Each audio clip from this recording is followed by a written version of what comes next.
চাপের মুখে উপদেষ্টা আসিফ মাহমুদের বিরুদ্ধে বক্তব্য দিয়েছিলেন বাংলাদেশ গণতান্ত্রিক ছাত্র সংসদের বহিষ্কৃত নেতা জানে আলম অপু। নতুন করে আলোচনায় বিএনপি নেতা ইশরাক হোসেন।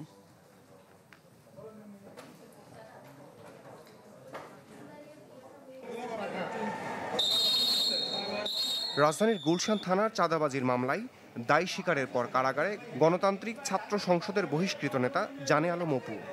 আমার সাথে কথা বলতেছিলেন একজন উপদেষ্টা, সেই উপদেষ্টা ছিলেন আসিফ মাহমুদ সজীব ভুইয়া। শুধু ওই ভাই না, আরো যেসব ভাই আছে সব ভাইরাই এটাতে জড়িত এবং এটা ওপেন সিক্রেট।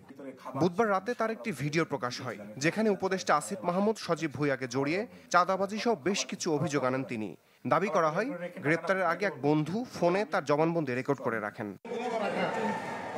কারাগারে থাকা অবস্থায় অপুর ভিডিও ভাইরাল। 164 ধারায় জবানবন্দিতে উপদেষ্টার নাম না আসার পরও ভিডিওতে তার নাম বলা নিয়ে সামনে আসে বেশ কিছু প্রশ্ন।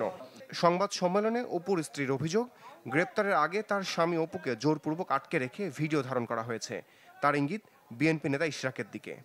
ইশরাক ভাইয়ের লোকজনই তাকে তুলে নিয়ে গেছে, ইশরাক ভাইয়ের বাসায় ছিল এবং ইশরাক ভাই ডিবি পুলিশের কাছে নিউজ দিয়ে ওদেরকে ধরা গেছে। কারণ রিমান্ডে নিয়ে অপুর মুখ থেকে বারবার এই আসিফ মাহমুদ সজীব ভুইয়া নামটা আর নাহিদ ইসলাম নামটা তারা শুনতে চাইছে, যে তোমাদের পিছনে এই দুইজন আছে, যেই কোনো একজনের নাম তোমাকে স্বীকার করতে হবে।